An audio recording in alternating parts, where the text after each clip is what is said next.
Agence Dunia Travel Service ako abibu nyamasegi folike ka nyesi aka sango hiji deumo aw munu ye danaya takadaka aw ka hiji labeni akechugo nyumana nan tara hera la ka segi hera la dumunun kay berebereli kay nam mako be dien fenfena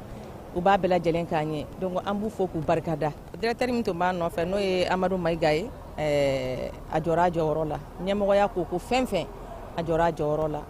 kaniso jamo la ka mago berebere ka koto mɔgɔw t'a la mɔgɔw tɛ min dɔ ka ɲɛ yira mɔgɔw la an y'o bara de sɔrɔ dunya la mukele kɔnɔ a ko ka aw bɛɛ lajɛlen la duniya silamɛ minnu bɛ Mali kɔnɔ ani minnu sigiyɔrɔ bɛnnen don diɲɛ jamana wɛrɛw ma k'a fɔ san wɛrɛ o hiji ni o umura o baaraw labɛnw daminɛna ka ban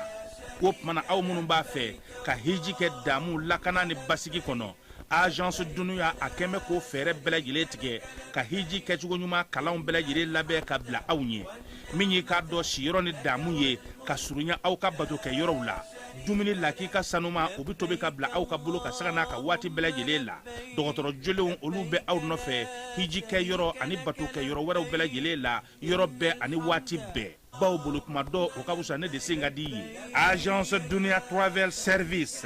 jɛɲɔgɔn kelen min bɛ aw ka hiji ni aw ka humura kɛ k'a ɲɛ ale de do o fana ni aw bɛɛ kunnafoni wɛrɛ ɲini a ye weleli kɛ 66 71 37 24 70 64 99 71 ni aw bɛɛ u ka yɔrɔ ɲini u filɛ ni hippodrome yɛrɛ la immeuble station Soma Yafula Kulukɔrɔ sira da la o fana min y'i k'a dɔn Agence Dunia Travel Service ye k'u bɛ dugawu kɛ hiji ni umura kɛcogo ɲuman a n'a musakaw ala k'a nɔgɔya silamɛ bɛɛ lajɛlen ye.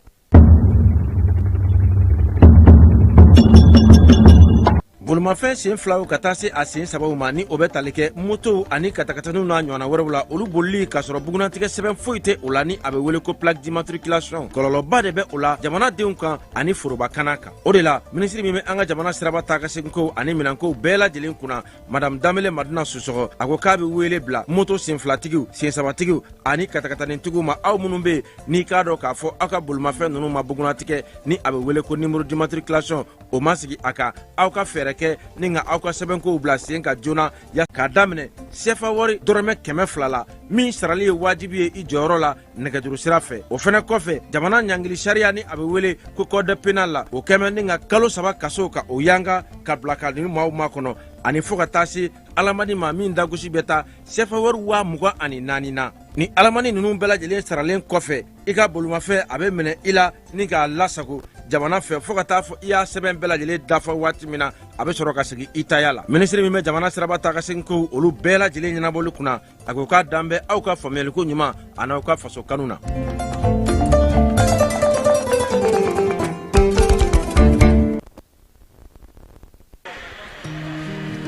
dugu kɔnɔna sigida dɔ la bɛɛ b'i ci la nka baara o baara kɔfɛ laɲini dɔ bɛ yen laɲini min bɛ kɔlɔsili walima bololabila ko fɔ Fatou filɛ nin ye a bɛ baara kɛ BTP de la a ye baara kura dɔ boloda k'a sɔrɔ a ma ko fɔ EDM mɔgɔw ye o nana ni mun ye kuranfili dɔ tigɛra sigida kelen bɛɛ bilala dibi la Fatou ta ye bololatigɛ dan ye wa a dan ma diya mɔgɔ si la nin ye Mamadu ye taxibolila don k'a to mɔbiliboli la a ye kuran poto dɔ gosi k'a kari a ma boli wa a ye EDMSA ka centre d'appel wele a ka nin kɛwale ɲuman in b'a to ka sara wɛrɛ tɛna bɔ a la Mamadu ye fasoden ɲuman ye wa a jan bɛ bɛɛ ka lakana na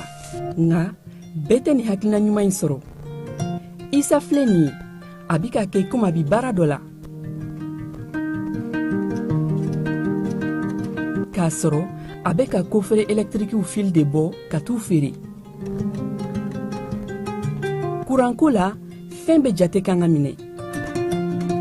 an kana kɛ Fatou ni Isa ɲɔgɔn ye an ka kɛ i komi Mamadu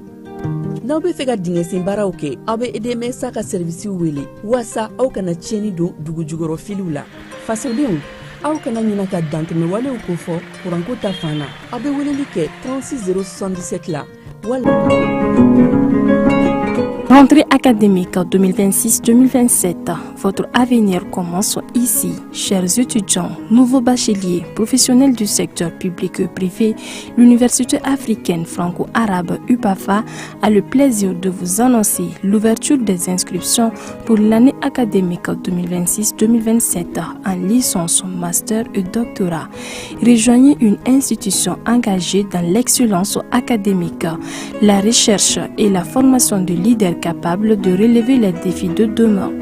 Comme formation disponible en licence, le frais d'inscription et de scolarité annuelle est de 25 000 francs CFA. La formation pédagogique est de 300 000 francs CFA. Quant au master, le frais d'inscription et de scolarité annuelle est de 51 000 francs CFA.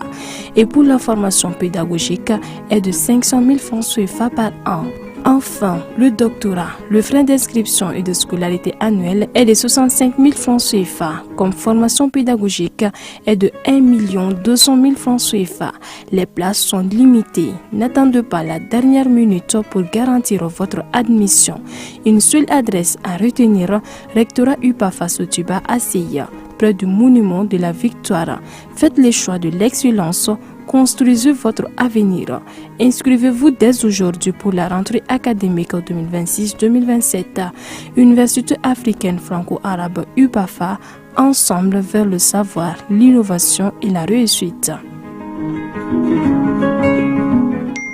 Funteni ani kurantige ka fura sɔrɔ o la a fɔ Emicom SRL yaasa I ka se k'i yɛrɛ tɔgɔ la kuran sɔrɔ I bolo su ni tile Emicom SRL nalen no kana wasa kɛ kiti min bɛ n'o bɛ tali kɛ éclairage la o b'u bolo ventilateur ta b'u bolo téléphone ni radio ka taa fara min ye batterie lithium kan min tɛ ban fewu su tile kara min ye ka taa minɛn ninnu sigi I fɛ yen o baarakɛlaw fana b'u bolo sɔngɔ o damatɛmɛ jalen no fantan ani naani bɛɛ lajɛlen fɛ min ye yɛrɛ tɔgɔla kuran ye su ni tile kuru kara a fɔ Emicom SRL n'i b'a fɛ k'u sɔrɔ sa nɛgɛjuru sira 84 63 95 ani 30 I bɛ se k'o dasi Mali fantan naani bɛɛ lajɛlen fɛ u bɛ yen fana u jabalaba Bakɔ Jikɔrɔ ni Bamakɔ kɔnɔna na bureau bɛ u bolo Kucalakaw fɛ yen Segu Sikaso min ye Kulukoro ye Kayi Nɔnsɔnbugu ani Mali fantan naani a fɔ Emicom SRL.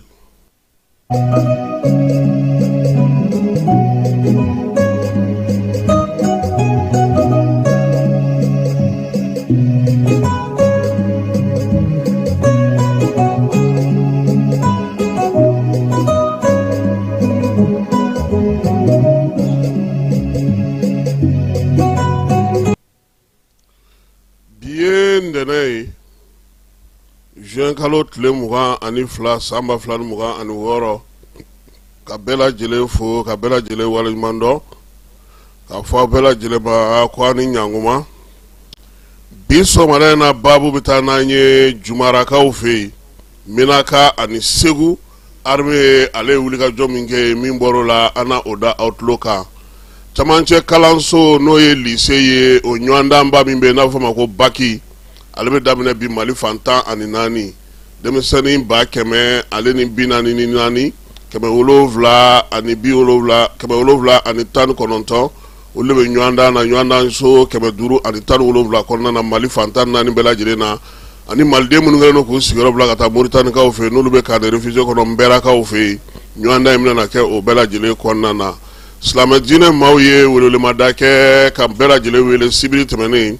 Badlabugu palais la culture min tɔgɔ dalen no Amadu Ampate bala soba min b'a kɔnɔ n'o tɔgɔ dalen no Jeliba Zumana bala ɲɔgɔn ye in kɛra ye ko ɲɛmaaya tun bɛ maa min bolo o ye général de corps d'armée Ismaël Wage ani au conseil islamique ɲɛmaa n'o ye Ousmane Serif Madani Aïdara ye laɲini 11 o de kɛra silamɛ diinɛ maaw bɛ se ka ɲɔgɔn minɛ cogo min min ye bateau kɛcogo ye ale ni waajuru kɛcogo bɔlɔlɔ sanfɛla ko kɛcogo o conseil ye k'i ka hakilina bɔ k'a bi k'a di jamana ɲɛmaaw ma silamɛ diinɛ ɲɛmaa fɛn fɛn bɛ Bamakɔ kɔnɔna na ani diinɛtigi fɛn fɛn bɛ yen o bɛɛ lajɛlen ye ɲɔgɔn sɔrɔ ye OMVS n'o o ye ba Sénégali k'ale la yiriwa ka se ka tɔnɔbɔ a la o lajɛ 64 kɛra an yɛrɛ fɛ yan Bamakɔ AES fana y'a ka lajɛ kɛ sa min ye jamanaw ni jamanaw cɛ sira ɲɛnabɔ baabu hukumu kɔnɔna na kumakan kelen o bɛ se ka sɔrɔ cogo min na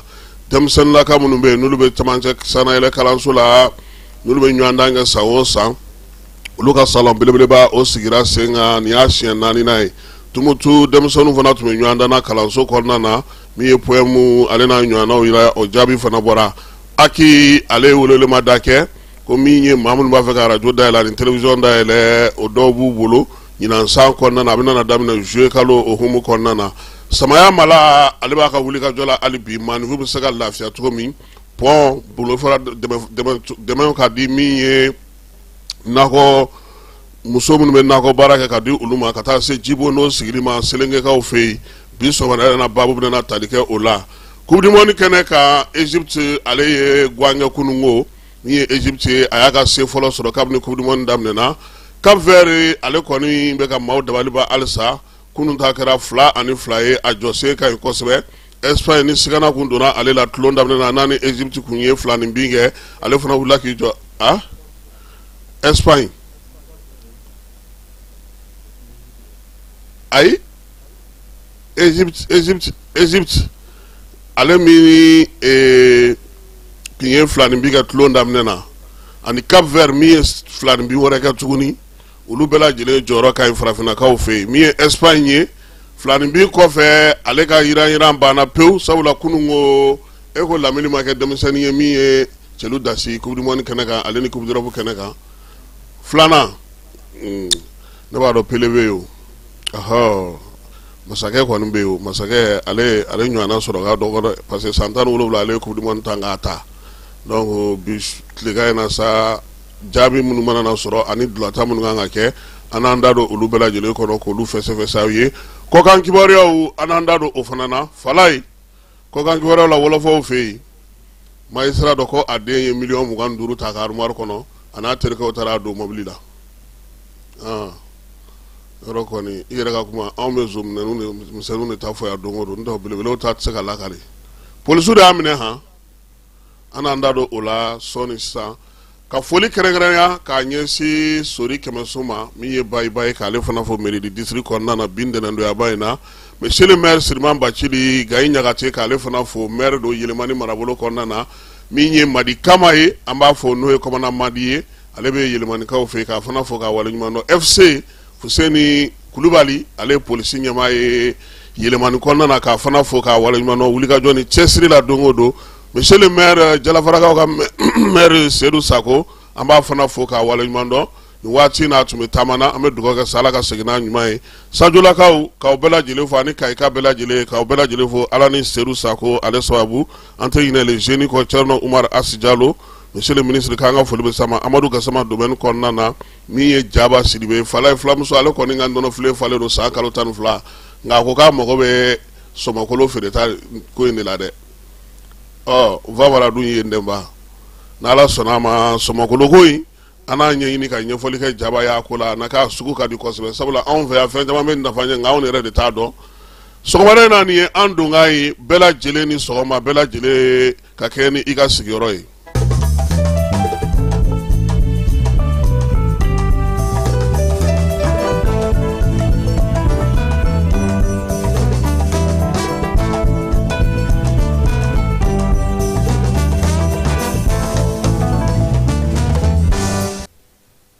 Falaye ko maanifin kewuya cogo o cogo i b'i sigi yanni ka wuli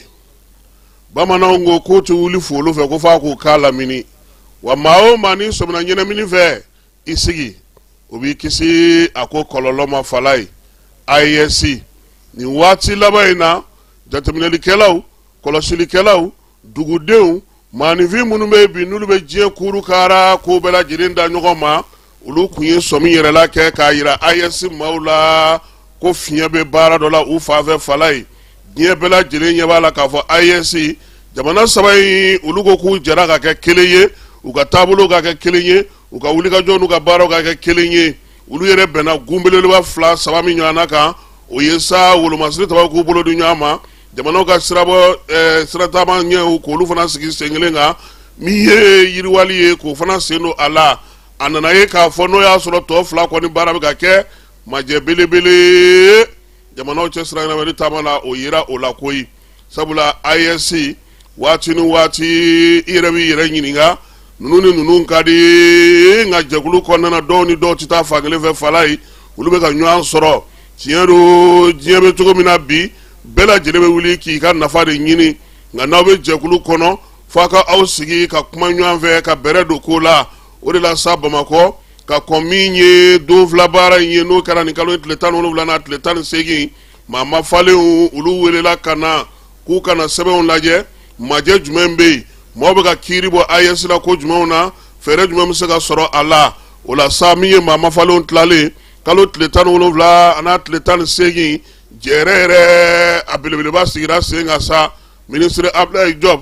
n'ale Mali jamana ka ministre min bɛ jamana ni jamana cɛ siranna ko kunna ale tun bɛ kɛnɛ kan Niger fana ka ministre n'o o ye Bakari Yao Sangare ye o fana nana ka na i fɛnsɛ kɛnɛ kɔnɔna na ko ɲɛma bɛ jamana min bolo bɛ AES kɔnɔna n'o ye Burkina Faso kaw ye Jean-Marie Karamɔgɔ Traoré ale fana nana ani a ka maaw bɛɛ lajɛlen o la sa Mali ministre min bɛ n'o ye Musa Atayari ye ale bɛ maliden minnu sigilen don kɔ kan ale fana tun bɛ kɛnɛ kan baabu bɔra ka bingoyi maaw bɛ ka kiiri waana bi dɛ maaw ko k'an ka filɛlanw an ka ko cɛcogo k'a sɔrɔ min ye jamana ɲɛmaaw ye olu bɛ wuli ka jɔ min na wolomasiri tɔgɔ ka gun ka yen tɛ ka yɔgɔyɔgɔ Abdurahmane Chani ka bɔ Niger kaw fɛ yen min ye général d'armée Assimi Goïta ye ani camarade capitaine Ibrahim Traoré ko olu kuntilenna kɔni ye kelen ye nka fiɲɛ bɛ ka ye yɔrɔ min na o ye jamanaw cɛ siranna bɔ baara ye ko an bɛɛ sigilen filɛ nin ye Abdoulaye Diop ka fɔ la an t'a fɔ sa k'a da an ka kɔnɔtaw kan wa sabula tiga wɔrɔ ɲɔgɔn kɔ fara ka ca o la sa baara mun kɛra maa ma falenw fɛ tile 2 kɔnɔna ka kɔn olu ka sigi ɲɛ u y'a yira sa k'a fɔ ko kɔni ye fɛɛrɛ kɛrɛnkɛrɛnnenw sigi kuntilennaw ka kɛ kelen ye taabolo ka kɛ kelen ye filɛcogo ka kɛ kelen ye cɛncɛn fo ka jamana 3 n'olu kɛlen don bi ka lakodɔn diɲɛ seleke naani jamanabaw bɛɛ lajɛlen fɛ u yɛrɛ k'u jija sa u ka bɛn tile sigi ten kuma ɲɔgɔnyaw ka don u ni ɲɔgɔn cɛ a kana da dala fɔli ma fɛɛrɛ kɛrɛnkɛrɛnnenw ka sigi sen kan o la sa min ye ministre 3 in ye u y'a yira sa k'a fɔ tiɲɛ don olu bɛ ɲɔgɔn ye olu bɛ kuma ɲɔgɔn fɛ jamanaw kɛlen don ka fɛɛrɛ minnu sigi u ni jamana cɛ siraw kɔnɔna o fɛɛrɛw tigɛlen don nka a nana ye k'a fɔ majɛ bɛ yɔrɔ min na fo sinsin de ka kɛ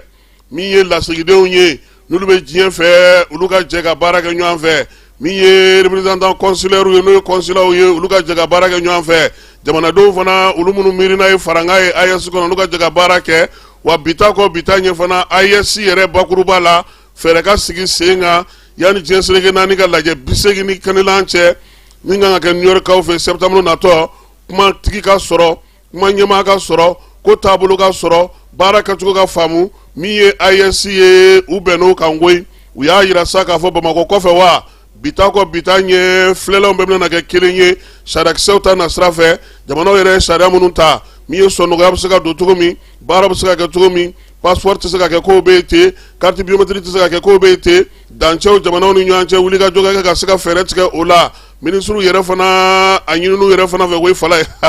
k'u ka jigin kare kɔnɔ dɛ fala ye ka n'i ta kɛ bureau kɔnɔ kuma ye ka taa ten don o don an y'a fɛn da an y'a yɛlɛ ta an y'a jigin aw ni jamanadenw ka jan ɲɔgɔn na dɛ tiɲɛ o de ye fala ye kuma de bɛ kɛ ka kuma kɛ ka kuma kɛ k'a kɛ k'a kɛ a lawaleyali a tɛ kɛ kɔnɔw kunna a tɛ kɛ baganw kunna koyi maaninfinw de don a bɛ t'u nɔfɛ de an ye nin fɔ aw yɛrɛ ɲɛ b'a la cogo di AES des peuples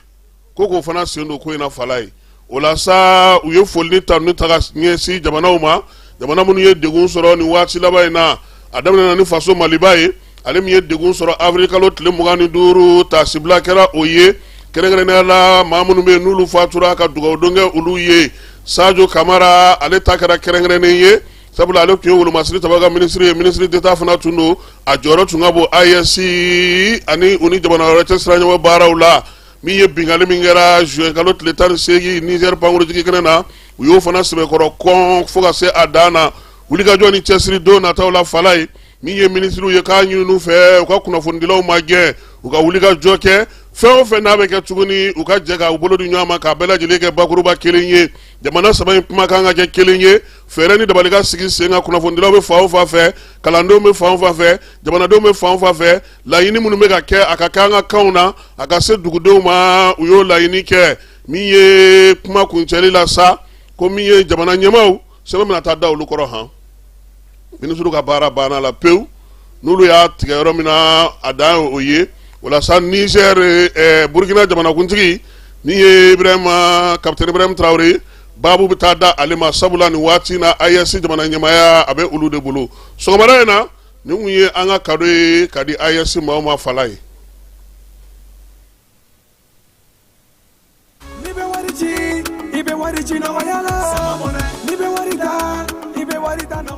Sama mɔnɛ bi maliyɛnw jɔrɔna ko n'u hamina ko dɔn o de la sama mɔnɛ ma fɛn fara a ka wari cili musakaw kan wa a ka nɔgɔn ni Mali wari ci siraw bɛɛ ye a ma da aw ma dɛ sama mɔnɛ bɛ dɔ fara aw de kunna wari kan ni wari bonisi ye awɔ ni wari bonisi ye kɔni aw ka sanni kɛ ni sama mɔnɛ application ye aw bɛ wari sɔrɔ aw ka compte bonisi la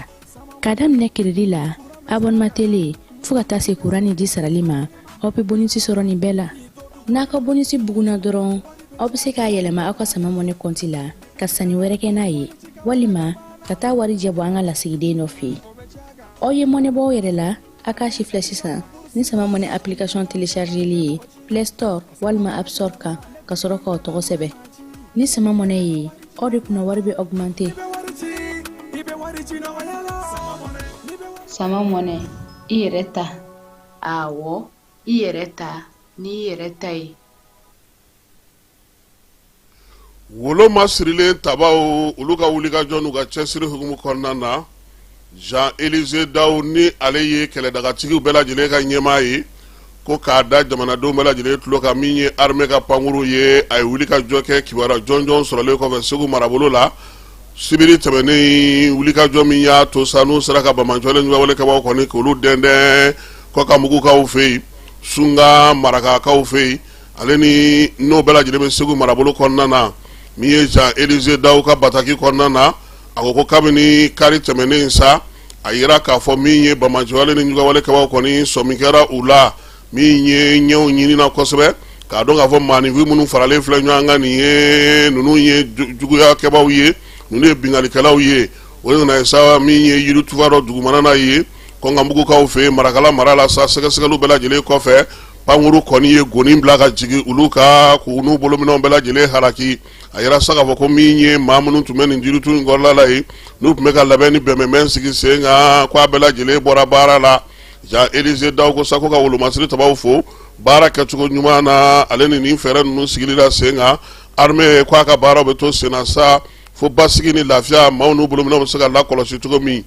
ɲan'o cɛ sa Menaka marabolo la ale ni Jumarakaw fɛ yen Jema marabolo la armée ye wulikajɔ kɛ ye sibiri tɛmɛnen wulikajɔ in kɛra golisili damadɔ ye gosili minnu n'a kɛra dugumana ni sanfɛla ye an ka wolomasiri tabaw fɛ Nioro Sahel ale ni Menakakaw olu fɛ yen wulikajɔ in senfɛ sa kabini sɔgɔmada joona fɛ armée ye kibaruyaw sɔrɔ kibaruya jɛlenw pankuru ale ka munumunu salo senfɛ k'a ye k'a fɔ ko camion 2 bɛ yen u bɛ munumunu salo la u falen don tew minɛnw na min ye Bamanjɔlekɛbaw ka minɛnw ye a kan ka taa di olu ma min ye mobili 2 in kɔni ye sa u yera yɔrɔ min yɛrɛ la kosɛbɛ o ye Jumara ye Nioro Sahel ale marabolo kɔnɔna na min ye sɛgɛsɛgɛliw bɛɛ lajɛlen kɔfɛ sa tasuma kɔni jiginna mobili 2 in bɛɛ lajɛlen kan a n'a kɔnɔminɛnw k'u bɛɛ lajɛlen halaki min ye armée ye sa ko mobili 2 in bɛɛ lajɛlen k'u falen don tew kɛlɛkɛminɛnw min kan ka taa di Bamanjɔlen ɲɛwalekɛbaw ma o la sa wulikajɔ dugumana na kɛlɛkɛcɛw y'u wasa don maaw la maa minnu tun b'a fɛ ka duuru don fiɲɛ na waleya in kɔfɛ Menakakaw fɛ yen o don kelen fana hukumu kɔnɔna na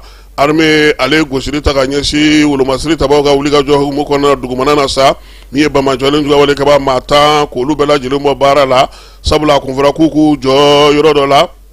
u ma sɔn ka t'u jɔ fiyewu taar'u dogo yiritu dɔ kɔrɔla la armée ale y'u nɔbɔ dugu ma fo ka taa se waati min na u sɔmina na k'a fɔ k'u dafalen don pankuru ka sɔrɔ ka na sa ka na gosili o daminɛ fa bɛɛ lajɛlen fɛ wolomasiri tabaw ka dagatigi ko sa ko nin ko in kɛra waati min na Bamanjɔlen ɲɛwalekɛba fɛn fɛn tun bɛ olu bolominɛnw bɛɛ lajɛlen u y'olu bɛɛ lajɛlen halaki wulikajɔ ni cɛsiri ka ɲɛsin Bamanjɔlaw ka taa Bamanjɔlekɛbaw olu juguya la o baaraw bɛna to senna Mali fan 14 bɛɛ lajɛlen na Jean-Élisée Daou ko k'a b'a ɲini an ka dugudenw fɛ fɛɛrɛ minnu sigilen don sen kan u k'u hakili to olu la u k'u hakili to u yɛrɛ la fana yaasa min ye kibaruya sanumanw ni kibaruya jɛlenw ye u bɛ se k'o di wolomasiri tabaw ma cogo min na wulikajɔ ni cɛsiri o bɛ se ka kɛ jamana fa bɛɛ lajɛlen fɛ lakanako ta nasira la sa lakana jɛkulu min sigira an ka jamana kɔnɔ n'o k'an ka yɛlɛma don an ka jamana kɔnɔ lakana na o jɛkuluba ɲɛmaaya bɛ maa min bolo sa o ye général de division Ablaye Kulubali ye chef d'état major kɔrɔ don ale y'a yira sa k'a fɔ k'u ye baara min kɛ kalo 6 fɔlɔ kɔnɔna na san 2026 kɔnɔ lakanako ta nasira la magɛn minnu yera a la degun minnu yera a la an'u kan ka musaka minnu kɛ ka baara ninnu sigi sen kan a y'o kimɛli baaraw kɛ a ko bi marabolow kɔnɔna na u y'a ye k'a fɔ sa ko degun dɔw bɛ yen ni ye baaraw faamuyabaliya o degun u y'olu fana ɲɛfɔ fɛɛrɛ kɛrɛnkɛrɛnnen minɛna sigi sen kan sa yɛlɛmako ta nasira fɛ a y'i da don o la Général Ablaye Kulubali a y'a yira dugudenw bɛɛ lajɛlen na nin waati na an bɛɛ lajɛlen kan k'a dɔn k'a fɔ ko fɛɛrɛ minnu sigilen filɛ sen kan ni an yɛrɛ sen bɛ a la calatigɛ jɛkulu fana ɲɛmaaw k'a dɔn k'a fɔ k'olu yɛrɛ fana sen bɛ a la baabu ninnu senfɛ sa a fana ɲinina maaw fɛ maa ma falen minnu welela hakɛ minnu fɛɛrɛ minnu b'u fana bolo u bɛ se ka fɛn minnu fɔ n'o bɛ se ka kɛ na kura ye ka se ka kimɛli kura kɛ min ye lakanako ye ale bɛ se ka sabati cogo min na o ka sigi sen kura kan baara o laɲini o ye min ye baabu in ye sa ale kɔni kɛra tile kelen baabu ye u yɛrɛ jabala la Amdalaye Aseyi ale kɔnɔna na maa minnu bɛ yen n'olu ye jamana 4 ye n'olu bɛ ba Senegali ale mɔnɔbɔli jɛkulu kɔnɔna na n'an b'a fɔ ko OMVS olu ka jɔyɔrɔ 64 na o sigira an fɛ yan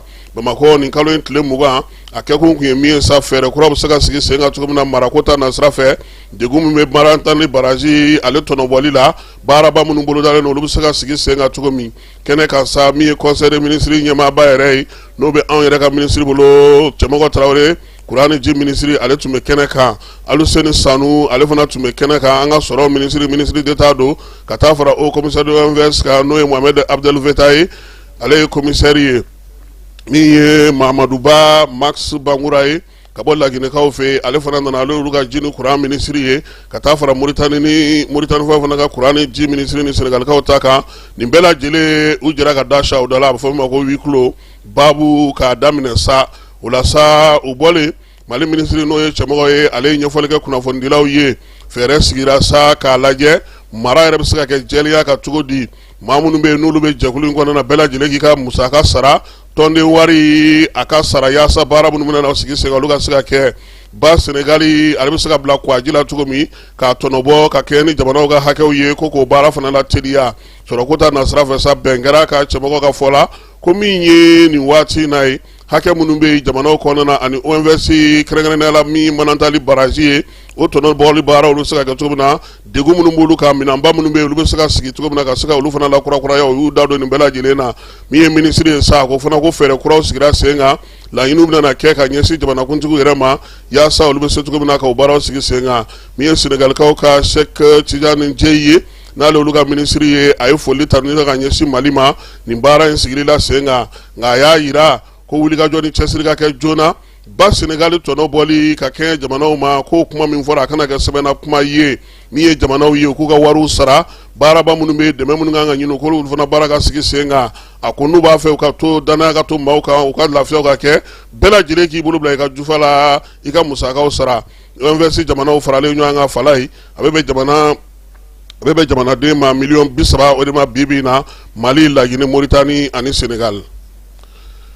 an bɛ taa fa fɛ an bɛ sɔrɔ ka segin ka na min ye an ka jamana kɔnɔna kibaruyaw la bɛɛ lajɛlen ma aw minnu b'a fɛ ka voyager k'a sɔrɔ a ma degun sɔrɔ a ka voyage kɔnɔna na compagnie de transport Somatra u y'a kanu ka na ni kari kura caman ye kari minnu dilanna norme kɔnɔna na aw ka lafiya kama a suspension wo a climatisation a siège wo n'i ye kari jɔlen ye foyi tɛ jigin kɔnɔ i bɛ se ka don a kɔnɔna na cogo min na Somatra e ka kari Somatra ne ka kari Somatra anw ka kari o hukumu kɔnɔna na kari ninnu bɛ sira ta don ko don Bamako Segu San Moti Kucala ka taa se Sikaso ma Keɲeba Kita u ma ɲina Yoro di Sahel maaw kɔ ka taa se Kolokani Jijeni fo ka taa se Bɛnma ma Somatra fiɲɛ foroko Somatra ka wuli hɛrɛ la ka se hɛrɛ la ayiwa Bamako yan sibiri tɛmɛnen silamɛw ka tɔnba n'o ye Haut Conseil islamique ye ale ye wele bila bɛɛ ma ko ka taa bɛn ni kelenya kuma k'o fɔ Haut Conseil yɛrɛ ɲɛmaa bɛɛ lajɛlen tun bɛ ko in kɛnɛ kan k'a daminɛ a président bala n'o ye Serifu Usumani Madani Hayidara n'a ka dankanw bɛɛ lajɛlen u bɛɛ lajɛlen kɛnɛ kɔnɔna sɔrɔ yaasa baabu in bɛ se ka sigi cogo min diinɛkuntigi fɛnɛ b'an ka jamana kɔnɔna na hali minnu tɛ silamɛ bɛɛ lajɛlen nana kɛnɛ in ale kɔnɔna na yaasa ka se ka kɛnɛ wasasa général de corps d'armée Ismaël Wage bɛɛ ni kelenya ministre ale tun bɛ yen a terikɛ ani a yɛrɛ jɛɲɔgɔnkɛ n'o ye Mamadu Kone docteur Mamadu Kone n'o ye diinɛ ni bato ministre ye o ka wele hukumu kɔnɔna na baara in kɛkun tun ye min ye silamɛw ka sɔn k'a fɔ ko bi na ko silamɛ kɛlɛ tɛ Mali kɔnɔ bolo bɛ se ka di ɲɔgɔn ma cogo min bato ni wajulu bɛ se ka sigi sen kelen kan cogo min na Ibrahim Jawara ale tun bɛ yen a ye min sɔrɔ an ka jɛ ka o lamɛn. An balima asilamɛw assalamu alaikum alhamdulillah an tun sigilen bɛ ka donba min kɔnɔ o de sera bi samedi duyaba in na le 20 juin 2026 Mali silamɛ tɔnba Haut Conseil islamique du Mali a k'a dɔn k'a fɔ a ye lajɛba kɛ bi par la culture la bi sɔgɔmada fɛ an balimaw 10 heures waati. An ka ministre min n'a ɲɛsin o bɛɛ ani kulola o sabatili ma.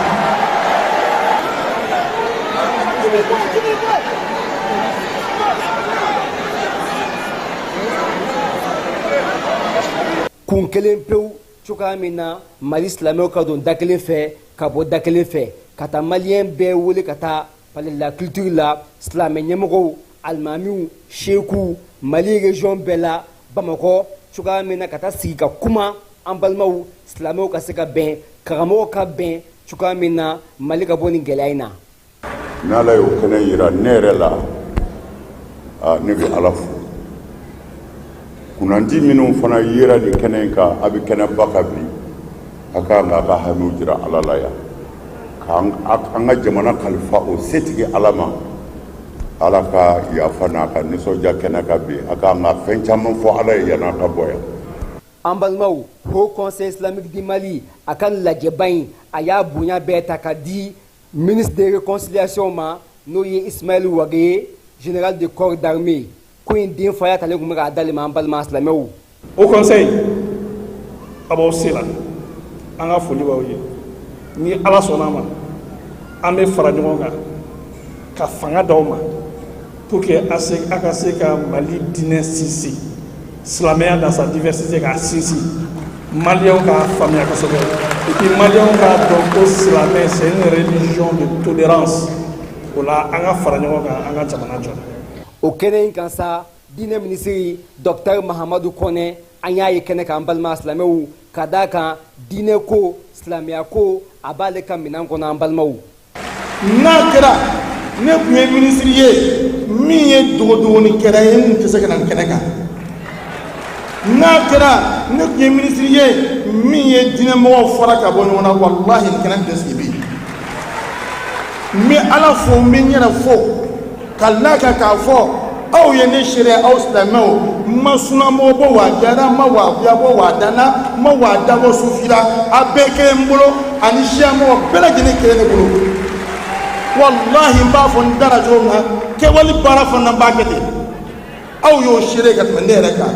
O tɛmɛnen kɔfɛ an ka alimamibaw an ka sheku Mali région mɔgɔw bɛɛ tun bɛ yan bi an balima silamɛw alimamiw bɛɛ Haut Conseil ka mɔgɔw région 19 an y'a bɛɛ nin kɛnɛ in kan cogoya min na ka na kuma k'a yira k'a fɔ Mali silamɛw alhamdulillah karamɔgɔw wajulukɛlaw ni y'u bɛɛ bɛnnen ye ɲɔgɔn neni ɲɔgɔn dɔgɔya ni y'o bɛɛ bannen kɔ an balima silamɛw an bɛ dugawu don kɛ Ala k'a kɛ ten tɔ. Bɛɛ ka wuli dɔnnibaga n'a bɛ wajuli kɛ n'a bɛ salimɔgɔw ye ni danaya b'a kan a k'a fɔ an ka denw ninnu k'a dabila.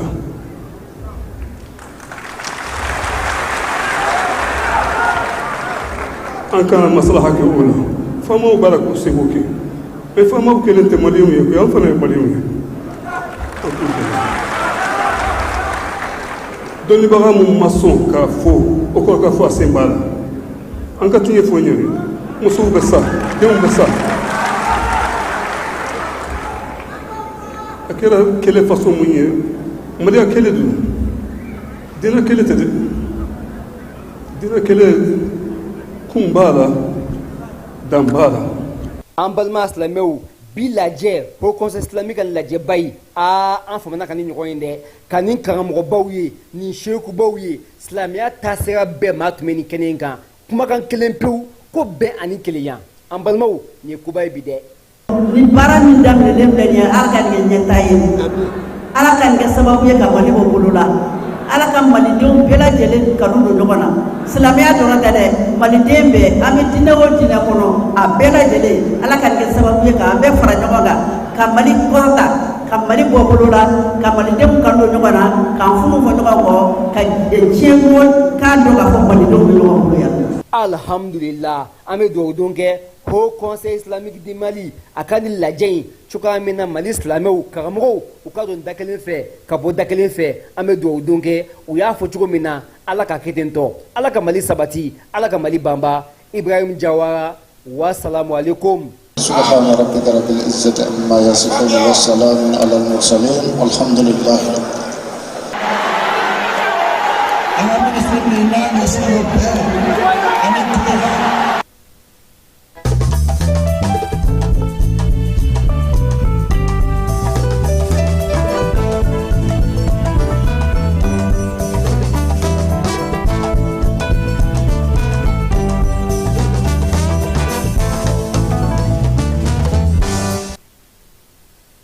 denmisɛnnin minnu bɛ sanayɛlɛ kalanso la n'olu ka kalan bɛnnen don master ma licence ni marketing ma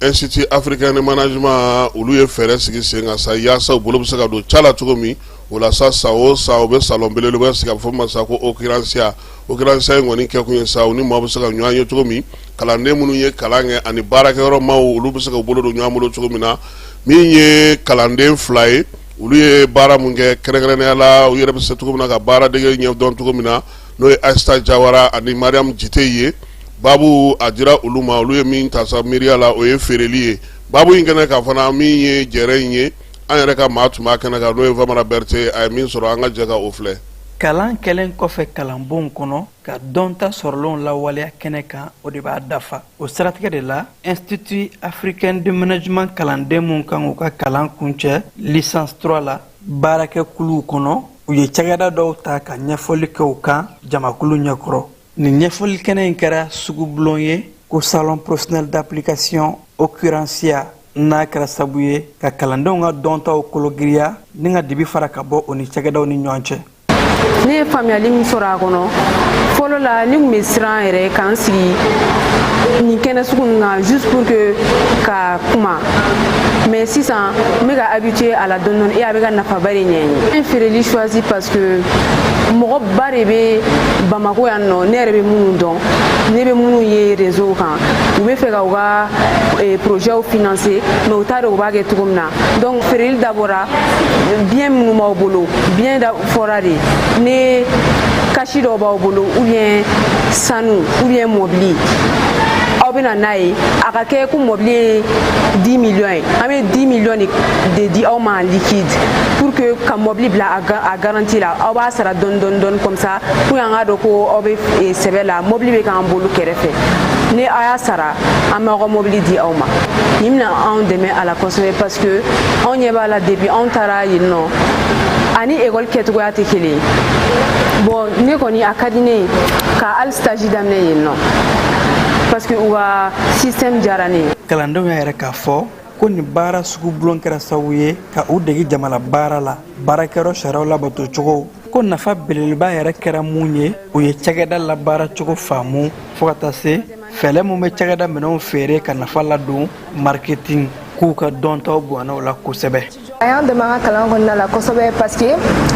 sɛbɛ dɔw bɛ entreprise kɔnɔ mun u t'a yir'i la école la et que n'i taara entreprise la u b'a yir'i la a y'an dege fɛnɛ ka baara kɛ ɲɔgɔn fɛ parce que a ka gɛlɛn tuma dɔw la ka baara kɛ i ni mɔgɔ parce que il faut que i adapter a ka choix ninnu na mais a nɔgɔyara quoi bon ne kɔni a ka di ne ye fɔlɔ ne ka tɛmɛ feereli la vu que an ye olu de représenter et que u ka concept c'est bien a bɛ mɔgɔ caman dɛmɛ a bɛ jeune caman dɛmɛ ka se k'i ka projet concrétiser i bɛ taga sanu ni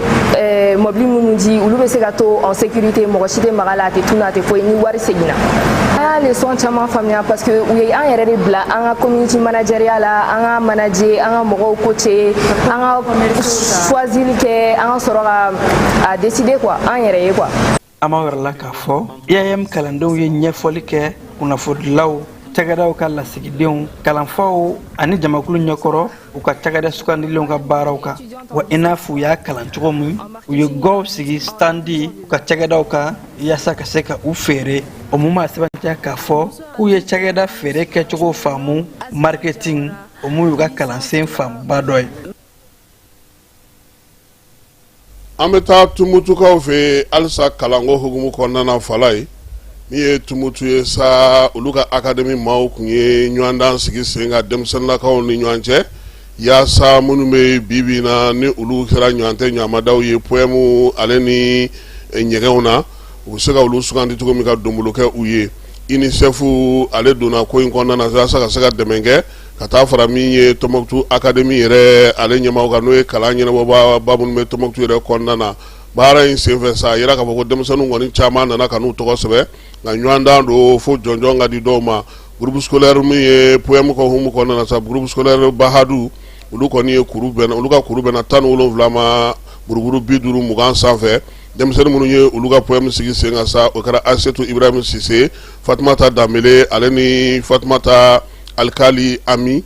olu ye jɔnjɔn fɔlɔ sɔrɔ jɔnjɔn filanan sa o kɛra Siri école min ye Siri Maye o fɔlɔ ni a filanan olu ka moyenne ni o bɛnna sa 15 buruburu 33 20 sanfɛ denmisɛnnin minnu ye jɔyɔrɔ sɔrɔ la sa o kɛra Nana Yaya Sise Usman Bouakar min ye ka ni jɔ maaw ɲɛkɔrɔ ka kuma mikoro la ka se ka kuma kɛ ka sigi ka ɲɛ kalanso min ye ɲɛ sɔrɔ la sa o kɛra Yeya Alkaya ye ale second cycle ale ni Aliman Ben Sauti n'o ye kalanso ye olu ka kuru bɛnna 15 ma denmisɛnnin minnu ye o dilan sa ka se ka u jɔ ɲɛkɔrɔ la ka kuma kɛ o ye Baba Asalek Kurakoye ale ni Kadija Abdulayi olu ye o jɔyɔrɔ fɔlɔ sɔrɔ jɔyɔrɔ filanan min sɔrɔ o hukumu kɔnɔ sa o kɛra min ye ekɔliso min n'o o ye Aba Sise second cycle ani Lumière second cycle olu ka moyenne o bɛnna 14 buruburu 33 ma maa min ye o jɔnjɔn ta sa o kɛra Fadima Agali Sise nin baara in bɛɛ lajɛlen kɛra Tɔnbukutukaw fɛ yen ko denmisɛnninw ko k'u fɔ k'u waleɲuman dɔn min ye Ibrahim Nazim ye conseil régional président ale ka cikan n'o Fala ye an b'a fana fɔ k'a waleɲuman dɔn Baku Kante ka taa se silencieux ma Seydou Basiru Ɲagandu kɔmana k'an ka foli bɛ a ye Tumutu n'a lamini n'a marabolo bɛɛ lajɛlen k'an b'u bɛɛ lajɛlen fo Baki ale daminɛna bi Fala ye min ye juin kalo tile 22 san 2026 ɲinan ta denmisɛnnin 146 200 ani 6 olu de bɛ ɲɔgɔndan na musomanw olu ye ba 71 ani 1 755 ye cɛmanw ye ba 74 400 ani 51 ye ɲɔgɔndan kan ka kɛ yɔrɔ min na sa o bɛ yɔrɔ 500 ani 17 ma an bɛ dugawu kɛ sa min ye denmisɛnw ye ko Ala ka u bɛɛ lajɛlen garisigɛ diya n'an bɔra yen an bɛ taa Samaya Fala ye Samaya Malamini min bɛ Mali ni Laginɛ dancɛ la ale ko a kalekan de ye sa bɛɛ lajɛlen bɛ se ka dɔ sɔrɔ cogo min bɛɛ bɛ se ka wuli k'i cɛsiri cogo min Fala ye ale ka slogan de ye yanni ka maa min dege jɛgɛ mun dunna i k'a dege jɛgɛ minɛ na sabula sifin minnu bɛ na ale fɛ yen musaka tɛ ta ka d'i ma k'i tɔgɔ ye ko Bilali dɛ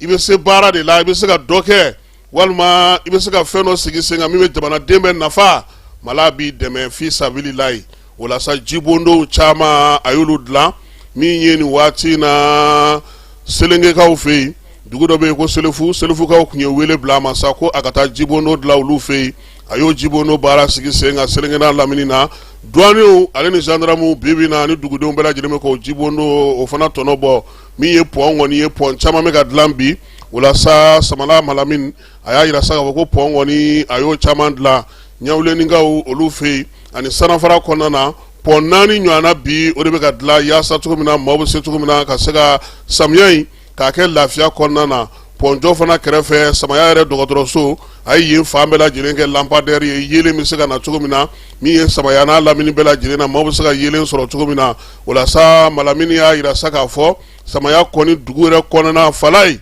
ko f'a ka kɛ bɔ kafodenni na ka kɛ yɛrɛmara kafo ye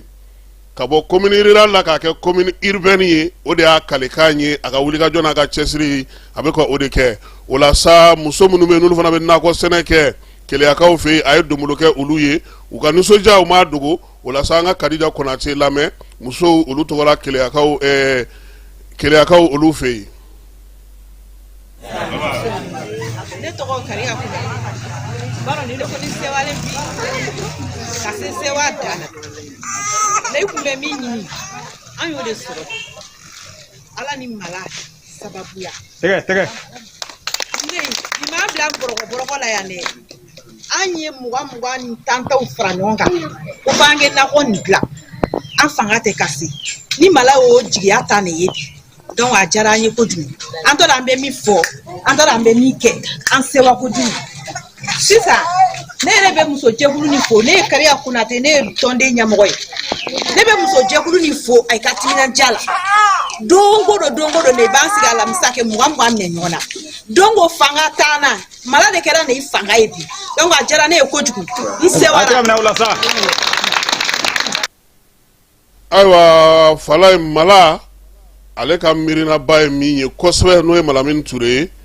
o ye Mali ni Laginɛ ka gɛrɛ ɲɔgɔn na balimaya ni sinjiya ka sinsin sabula n y'a f'i ɲɛna samaya min ni ale bɛ bɔ yen o bɛ Mali ni Laginɛ dancɛ la kure Mali yan fanfɛla la nka nin waati in na a ko dayɛlɛlen don maliden bɛɛ lajɛlen bɛ se cogo min na ka lafiya sɔrɔ min ye cɛsiri ni timinandiya kɔnɔna na a kalikan de ye k'i k'i jija jɛgɛ minɛ na o ka fisa i ka kɛ jɛgɛ dunna ye yaasa i yɛrɛ bɛ se k'i cɛsiri i yɛrɛ ye cogo min na sabula anw filɛ nin Falaye n'a bɛ d'anw ma yɔrɔ an bɛ taa ye don o don Mala t'a to ye dɛ i bɛ se baara la i ka baara bɛ dɛmɛ i bɛ kimɛ i k'i bɛ se min na i b'o jija i ka nɔ bɔ sabula ale yɛrɛ ka baara fɛn fɛn filɛ nin ye ale bɛ taa bɛɛ kɛnɛ kan waati bɛɛ ka taa lajɛ a ko bɛ cogo min na n'an bɔra samayakaw fɛ yen an bɛ taa aki kɔnɔna na aki min ni ale ye jamana ka calatigɛ jɛkulu ye min sigilen don kunnafonidilaw ka ko kunkun n'a ɲɛɲɛ bɛɛ lajɛlen ɲɛnabɔli kama a ko sa k'a bɛna na arajo so ale ni teleso olu dili yamaruyali o sigi sen kan sɛbɛn ale kɔni y'a bɔ k'a bisa k'a yira bɛɛ lajɛlen na sa ko min ye aki ɲɛmaaya so yɛrɛ ye ale ka laɲini kɔnɔna na sa arajo so 40 k'u bɛna na o yamaruya sɛbɛnw di min ye teleso 6 kɛnyɛrɛye ta u bɛna na o fana yamaruya sɛbɛnw di u y'a yira sa k'a fɔ ko min ye sɛbɛn kɔni dili o bɛ daminɛ ni maa ma fɛ i sen ka don ko la sa o bɛ daminɛ nin kalo in tile tubabu kalo kura tile fɔlɔ n'o ye juillet kalo tile fɔlɔ ye nɛgɛ kanɲɛ ta waati wa a bɛ taa kun cɛ fana juillet kalo tile 31 appel min sigilen filɛ sen kan nin ye i n'a fɔ n y'a fɔ cogo min na télévision 6 o yamaruya dili don n'o ye télévision privée ye ale ni arajo so 40 o yamaruya sɛbɛn olu dili don Falaye ni maa min ye sɛbɛn ta sa i b'a fɛ ka kunnafoni tɔw sɔrɔ sa i bɛ aki mɔgɔw wele min ye 76 41 61 22 n bɛ segin a kan 76 41 61 22 n'i y'o wele kibaruya tɔ bɛɛ lajɛlen bɛ d'i ma aki ale ɲɛmaaya so o fɛ anw da sarali ma ban fɔlɔ an b'o k'o tɔ ɲɛɲini fɔlɔ an ma tulo la Bubameli fana ko ten dɛ ko a ko a ji ka timi dɔɔni dɛ a musaka Falaye tele e ko fɛn fɛn ye 50 ye o tɛ taa tele la arajo bɛ taa ni arajo commercial o ye 15 ye min ye jɛ ka arajo dilan n'o ye associative o bɛ taa se 6 ani 50 ɲɔgɔnna ma donc a sɛbɛn kɔni bɛ yen ni maa min b'a fɛ ka taa ta ka se ka a sigi sen kan n'an bɔr'o la sa an b'a yira sa k'a fɔ ko wulikajɔ min bɛ sen na n'o o ye ka se ka maaw ka bolimafɛnw k'olu tɔgɔ sɛbɛnni ko kɛ n'o ye plaque taliko ye sen 2 ni sen 3 baara daminɛna kalo tile 15 nka katikaw ko k'olu ta bɛ ban décembre kalo tile 15 Falaye katikaw ko ten k'olu ta kɔni u bɛ kun cɛ o la an bɛ taa fan fɛ an bɛ sɔrɔ ka na kɔkan kibaruyaw olu la.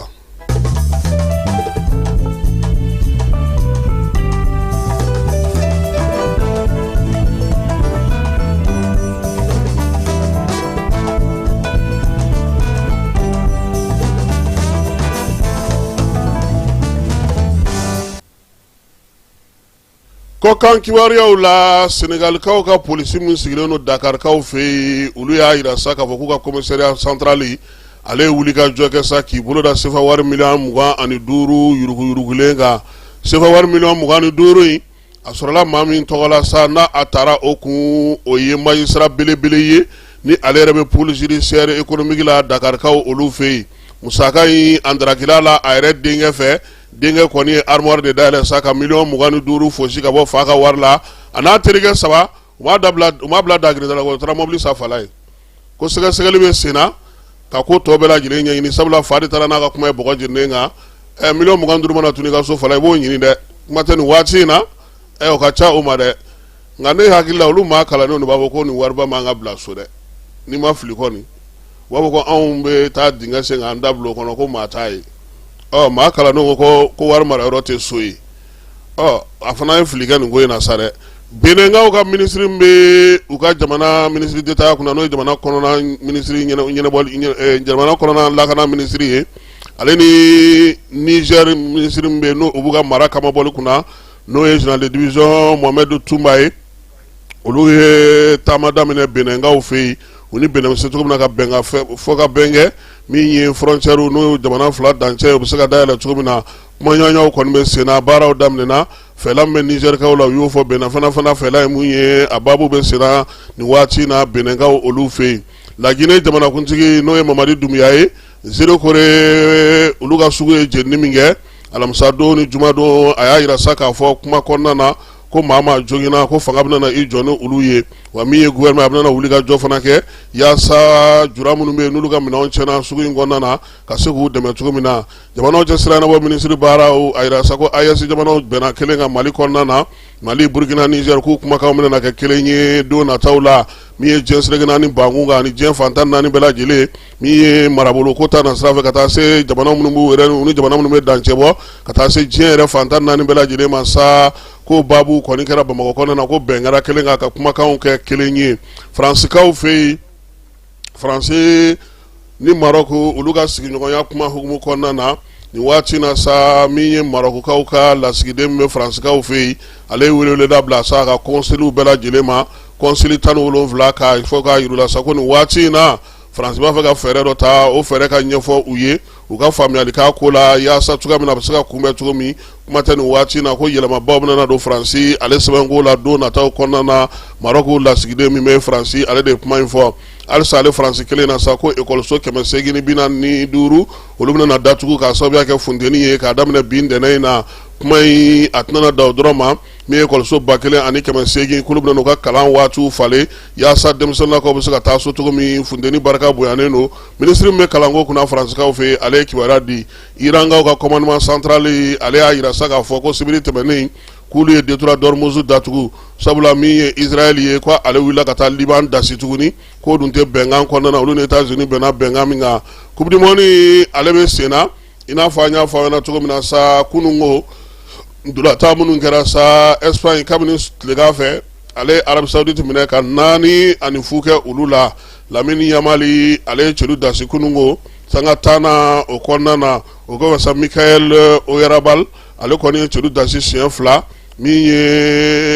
Espagne kabini coupe du monde dam na nyina sani ale ga seko folo ye aga flan bi tabene ko fani Cap Vert o minge Japon ale nani ni fuke Tunisie la mi Allemagne anyolu be foga ba irige oni Cap Vert falai flani fla maw yere dabali bani no Cap Vert la bi le falai sabula maw kun tu fe ko maw kun hagrito ula yoro boko fla ni bi fla wo be ku jojo la bela jirena sabula ni ye chelu daw dasugu iki sigina buta dasugu Belgique ale ni Iran ta gara funu fuye falai ni misati ba Belgique la ko dulata gara Los Angeles ka fe mi ye Belgique re joueur kele o gena carton rouge la sabula kamale no ku ye senva ka buta chelu dasi o gyen sire chelu ma yuf senvrege o sena mi yuga kamale senu mani ye o yale fana bon dulata na pio Curaçao fu mi Équateur fu o fana mo go dabali ban ko sebe Curaçao koni ale aga kuru folo de soro ni coupe du monde keneka mi Égypte sa shu konna ale saba ani kelenga Nouvelle-Zélande la ni kibaria ngoni ni jara ma chamai sabla Égypte jamana ale jora ka boko sebe kabini sanga tanduru na mi fin surmani ale koni chelu dasi o ko sa mi Égyptien ye uyuka machine bla senga teki kasega irasa ka fosa mi Nouvelle-Zélande ye uye dangala takuma Mustafa Ziko sanga biduru ni segi Mohamed Salah bi woro ani wolovla 13 13 jumendo folo petit ni no nda ame 13 mi no be retraite la de ania akane na fay sanga bi segi ni fla ale fana chelu dasi mi Egypte fa fe bi benga ble be jouer bi da falay aha ngayano chesa mamtukuruni nega kayetan wolovla oluni Autriche be ñu soro groupe J konnana o be ke Dallas ka fe États-Unis mi français nega kanya mugani kele aleni Irak be ñu soro Philadelphie ka fe ko français re joueur saba falenga waka dulatlaula wa mi u ka cheto di tandisim be PSG la o kuma cayalen don dɛ ko a tigi jɔ a jɔyɔrɔ la k'a ma walawala kosɛbɛ dɛ a kuma cayalen nka Mbappé yɛrɛ ye kuma ta kununko k'a yira sa k'a fɔ ko a bɛ fɛn caman kɛ ko mɔgɔw t'o ye ko k'a bɛ baara caman kɛ dibidibi la olu kɛrɛfɛ k'o bɛɛ lajɛlen tɛ ye nɛgɛ kanɲɛ fu waati Norvège ni Sénégal an bɛ san ɲɛna bi o bɛ kɛ New York nin kɔni ndolantan in f'an ka kunu bi dɛ Sadio Mané a y'a jija dɛ nɛgɛ kanɲɛ 3 waati fala ye San Francisco kaw fɛ yen min ye Algérie ye ale ni Jordan Algérie kɔni kan ka se k'olu da sisan a man ka dɛsɛ olu la dɛ fala ye ko kamalen dɔ ale ye Allemagne supporter de ye nka supporter min don bɔlɔlɔ sanfɛ yɛlɛko maa da don kabini a taara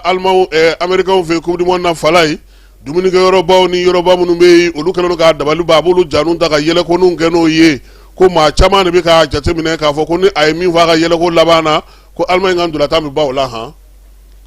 k'a ye 7 ani 1 kɛ o don ko a kɛra ten 2 ni 1 Côte d'Ivoire ta a kɛra ten ko nin n'a to sa ko maaw na tugu kamalen ko hali ni Allemagne éliminera dɔ ko k'o tɛ sisan ye fɔlɔ ko sabula ko Allemagne na taa 16e de finale kɔnɔna a y'o jɔnjɔn sɔrɔ ka ban min ye Curaçao ka seli ni a ye 2 ni 2 kɛ k'o ye maa caman dabali ban sabula duguncini maa 100 ɲɔgɔnna o de b'olu ka dugu kɔnɔna na Coupe du Monde yɛrɛ jamana bɛɛ ka bon ni ale Curaçao ye o ka se ka 1 ni 1 kɛ ani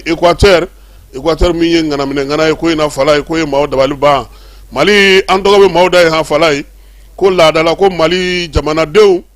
ko an bɛ Allemagne de supporter kɔrɔlen ko nka ko nin waati laban in na ko Mali kun ye Allemagne supporter nɛmɛ ko nka min ye Côte d'Ivoire ni Allemagne ka ndolantan dɔ ye ko Bamako bɛɛ ye fɛn supporter ko bɛ dɔ deuxième bi doni fɛ ko maaw kulera de ko aigle ye bi don min ye Allemagne ni Mali ye sa lakodɔnni o ta na sira fɛ Mali ye Mali kelen k'a ka yɛrɛma hɔrɔnya sɔrɔ san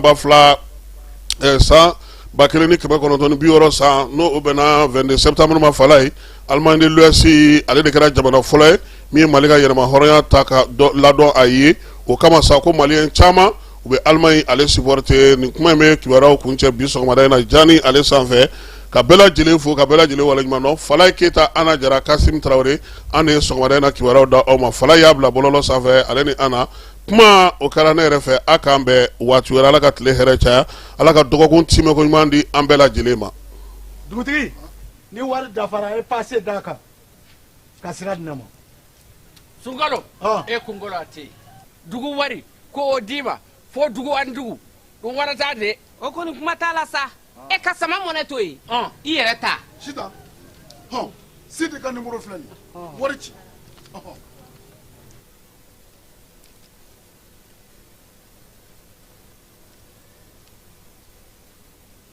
wari sera